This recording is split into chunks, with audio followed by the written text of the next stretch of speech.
నమస్కారం. లక్ష్మి చెప్పే కథలకు స్వాగతం. వీణులతో వీక్షించటానికి సిద్ధం కండి.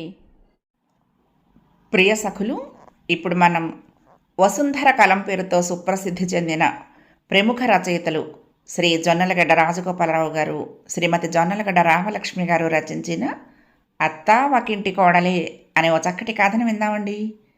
ఈ కథ రచన మాసపత్రికలో ఆగస్టు 1996లో ప్రచురింపబడింది. ఇక కథ మొదలు పెట్టేస్తున్నానండి. ఓసే రామా, ఇంకా బట్టలు ఉతకటం అవ్వలేదుటే? ఏమిటే బాబు అంత నెమ్మది? నేను చేశానంటే 10 నిమిషాలు కూడా పట్టదు. మీ అమ్మ నెమ్మది కాబోలు, నీకు అదే నేర్పింది అంది లక్ష్మీకాంతమ్మ. బదులివ్వలేని బండరాతిలో కూడా చలనం సృష్టించి ఆవేశం నింపి ఎదిరించే స్థాయికి తీసుకురాగల శక్తిని ఆవిడ సంప్రదాయంలో నుంచి గ్రహించింది. చెట్లు భూమిలో నుండి సారాన్ని పట్టుకుని పూలు పళ్ళు చేసేటంత సహజంగా గ్రహించుకుంది. ఆమె గాయని అయితే శిలలను కరిగించి ఉండేది, నాయకి అయితే విప్లవాలను తెచ్చి ఉండేది. కానీ అత్తగారైపోయింది, కోడళ్ల మీద పుంజుకుంది. ఆవిడ పేరు లక్ష్మీకాంతమ్మే అయినా అందరూ కాంతమ్మ గారు అంటారు. ఎప్పుడో కోడళ్ళు వస్తారనేమో ఆవిడ భర్త మీద ప్రాక్టీస్ ప్రారంభించింది. భర్త పొదుపరి, వృత్తిరీత్యా లాయర్. తన వాదన పటిమను ఆయన కోర్టు కోసం పొదుపు చేసేవాడు. కోర్టులో విషనాగుల బుసలు కొట్టే ఆయన నాలుకను చూసి ప్రత్యర్థులు గడగడా వణికేవారు. ఇంట్లో మాత్రం తల్లి నోట్లో నాలుక లేనివాడని కొడుకును చూసి జాలిపడేది. సాధారణంగా తల్లులకు కొడుకుల అమాయకత్వం పెళ్ళయ్యాక తెలుస్తుంది. కాంతమ్మ అత్తగారి విషయంలోనూ అదే జరిగింది. కోడలు కొడుకును బాధ పెట్టకుండా ఆవిడ జాగ్రత్త పడింది. ఇంటి పనంతా కోడలు చేత చేయించేది. అన్ని పనుల్లోనూ వంకలు పెట్టేది. కోడలి పుట్టింటి వారిని ఆడిపోసుకునేది. కోడల్ని పుట్టింటికి తోలేయగలనని బెదిరించేది. అప్పుడు కోడలు కాంతమ్మకు కోపం, ఉక్రోషం కలగలుపుగా వచ్చేవి. రాత్రిపూట భర్తకు ఫిర్యాదు చేసుకుంటే, చేతనైతే మా అమ్మని ఎదిరించు, నేను జోక్యం చేసుకోను అని ఆయన హామీ ఇచ్చాడు. కానీ అత్తా కోడళ్లలో ఒకరు మాత్రమే గయ్యాళి కాగలరన్న మాట నిజం. అత్తగారిని ఏమీ అనలేని కాంతమ్మ భార్యాభర్తల్లోనూ ఒక్కరే గయ్యాళి కాకపోరలే అని ప్రాక్టీస్ ప్రారంభించింది. అత్తగారు బ్రతికున్నంతకాలం ఆ ప్రాక్టీస్ రహస్యంగా కొనసాగింది. అత్తగారు పోయాక తల్లి పోయినందుకు భర్త ప్రతిరోజు కుమిలి కుమిలి ఏడ్చేటంతగా ఆ ప్రాక్టీస్ వృద్ధి చెందింది. ఆ దంపతులకు 3 పిల్లలు. పెద్దవాడు పెళ్లి కాగానే వేరు కాపురం పెట్టాడు, ఆఫీస్కు దగ్గరలో ఉండాలనే వంకతో. రెండోది ఆడపిల్ల, పెళ్ళై అత్తవారింటికి వెళ్ళింది. ఇక మిగిలింది శేఖర్. అతడికి ఇలా ఉద్యోగం రాగానే అలా తండ్రి పోయాడు. కాంతమ్మకు పెద్ద కోడలి దగ్గర ఉండాలని ఉంది. కానీ ఒంటరి వాడైన శేఖర్కు తల్లి అవసరం ఉంది. ఆవిడ అతడి దగ్గరే ఉంటూ పెళ్లి చేసుకోమని కోరేది. మనసులో పెళ్లి చేసుకోవాలని ఉన్న తల్లి విషయం తెలిసిన వాడై అసలు విషయం ఎలా చెప్పాలో తెలియక, పెళ్ళైతే నాకు నువ్వు దూరం అవుతావు అన్నాడు శేఖర్. అప్పుడు కాంతమ్మ కలకాలం చిన్న కొడుకు దగ్గరే ఉంటానని హామీ ఇచ్చి అతన్ని మరింతగా హడలు కొట్టింది. అతడు పెళ్లికి ససేమిరా అన్నాడు. కానీ ఆడపిల్లల్ని కన్నెచెర వదిలించడానికి మాత్రమే కన్నామనుకునే తల్లిదండ్రులు ఊరుకుంటారా? అటు వాళ్ళు, ఇటు కన్న తల్లి. శేఖర్ ఒత్తిడికి లొంగాడు. రమను పెళ్లి చేసుకున్నాడు. మాట వరుసకు కూడా పెద్ద కొడుకు తల్లిని తన దగ్గరకు వచ్చి ఉండమనలేదు. అయినా చిన్న కొడుకు తల్లి వెళ్ళిపోతుందని మాట వరుసకు భయపడ్డాడు. అప్పుడు కాంతమ్మ, రామ చిన్నపిల్ల, పనులన్నీ దగ్గరుండి నేర్పుతాను, ఓ 2 నెలలు ఇక్కడ, ఓ 2 నెలలు అక్కడ ఉంటాను అంది. అప్పుడు కూతురు తన విషయం గుర్తు చేసింది. మన సంప్రదాయంలో అదే విశేషం. పెళ్ళయ్యాక కొడుకులు తల్లిని వదులుచుకోవాలనుకుంటారు, కూతురు తల్లి కోసం దేవుళ్ళాడుతుంది. అపోజిషన్ వాళ్ల ప్రజాసేవల బాధ్యత లేని భక్తి ఆమెది. కాంతమ్మ కూతురు దగ్గర కూడా కొన్నాళ్ళు ఉంటానని మాటిచ్చింది. మాటిచ్చినప్పటి నుండి శేఖర్ రోజు లెక్క పెట్టుకుంటున్నాడు. 6 నెలలైంది. అయినా ఇంకా ఆవిడ అక్కడే ఉంది. మీ అమ్మ నెమ్మది కాబోలు, నీకు అదే నేర్పింది అని కోడలతో అనటం లాంటి డైలాగులు నిత్యకృత్యంగా వదులుతూ, ఉయ్యప్రాలు నేర్పిన వాటి గురించి బాధపడే కాంతమ్మ కోడలికి నేర్పింది లేదు, ఆవిడ వంటింట్లోకి అడుగు పెట్టింది లేదు. అసలు ఆవిడకి అందుకు టైం ఎక్కడిది? కాంతమ్మ గారిది తిట్టే నోరే కాదు, తిరిగే కాలు కూడాను. ఆవిడ ఇంట్లో ఉండేది టీవీలో తెలుగు సినిమాకి కాక భోజనం కోసం నిద్ర కోసం అంతే. మిగతా టైం అంతా పెత్తనాలు. పెత్తనాల్లో ఆవిడ ప్రవర్తన వేరే రకంగా ఉంటుంది. అవతల వారికి అయిష్టమైన వారి మీద చాడీలు చెప్తుంది. అంతే. ఆవిడ రాక వాళ్ళందరికీ ఆకర్షణ.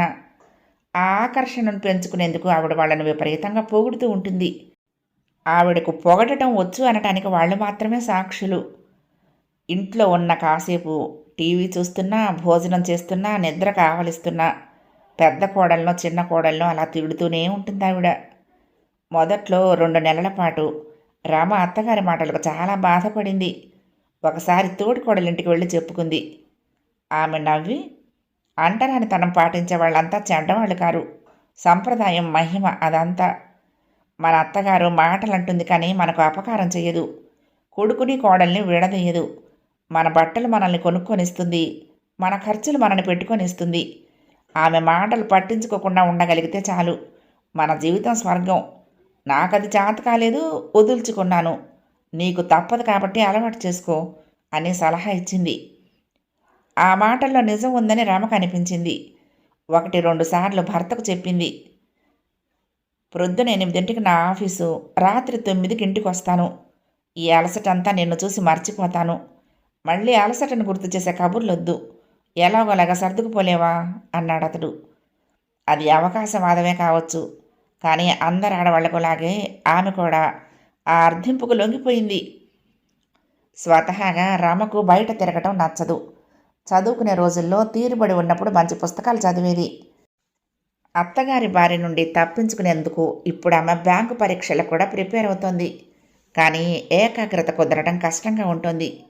డిగ్రీ అవ్వగానే పెళ్లి కావటం వలన అమ్మలక్కలతో కలవటం, మాట్లాడటం ఇంకా అలవాటు కాలేదు. కానీ పక్కింటి మీనాక్షితో మాత్రం బాగా స్నేహం కలిసింది.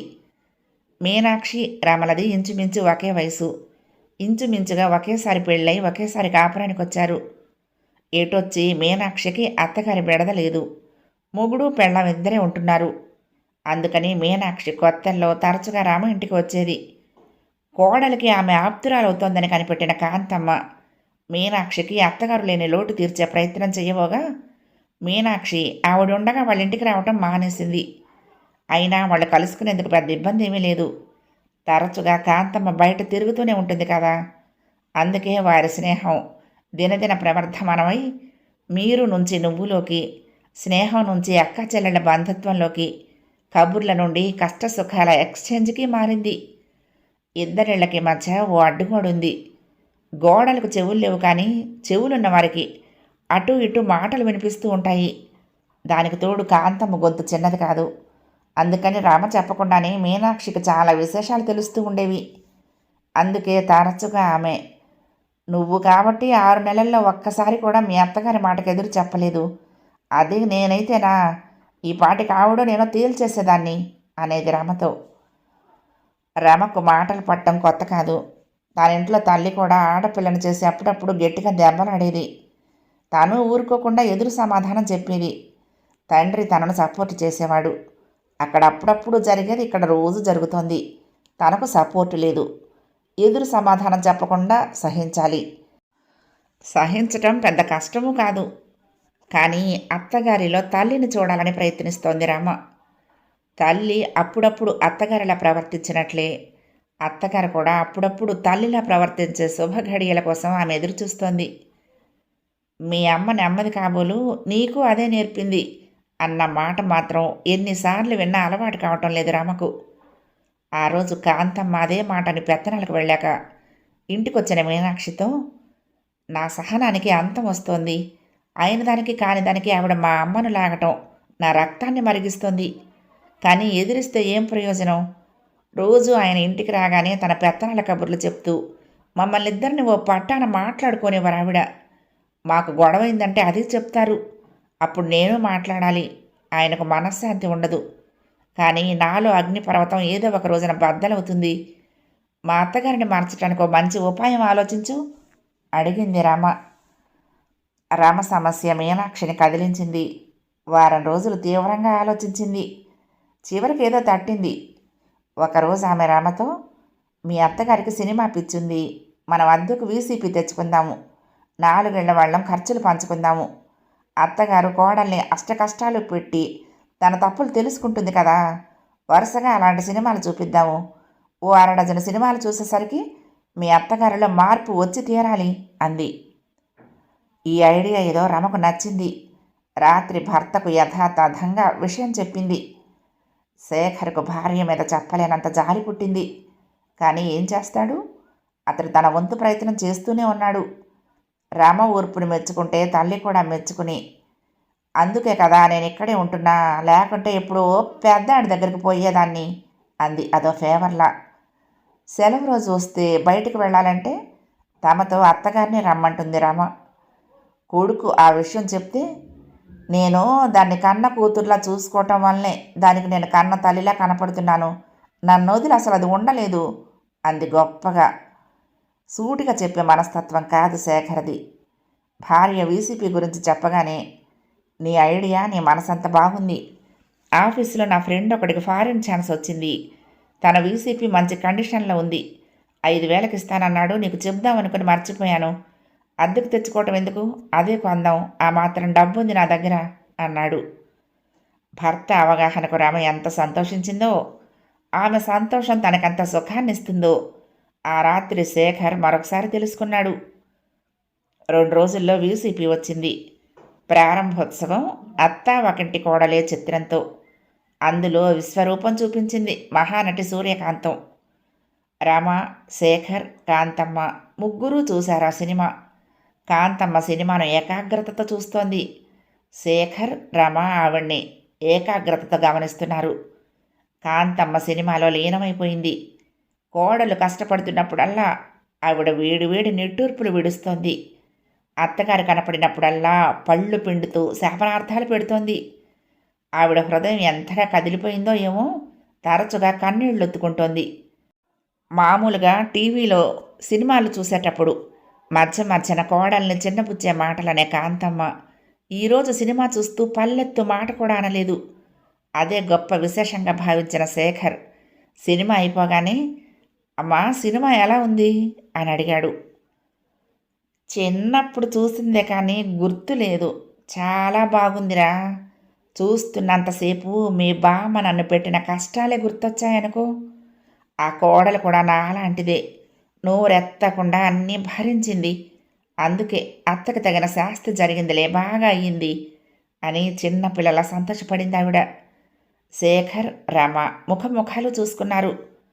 ఆ సినిమా ఆవిడని గతంలోకి తీసుకువెళ్ళింది. గతాన్ని, వర్తమానాన్ని, భవిష్యత్తుని ఒకదానితో ఒకటి కలపక విడివిడిగా చూసే సాంప్రదాయం మనది. ఆ చిత్రంలో రమకు రమ కోడలు, కాంతమ్మకు కాంతమ్మే కోడలు. రామకు కాంతమ్మ అత్తగారు కావచ్చు కానీ ఆ అత్త ఒకింటి కోడలే కదా. రామ మీనాక్షిని ఇంకొక ఉపాయం అడగాలనుకుంది. కథ సమాప్తం.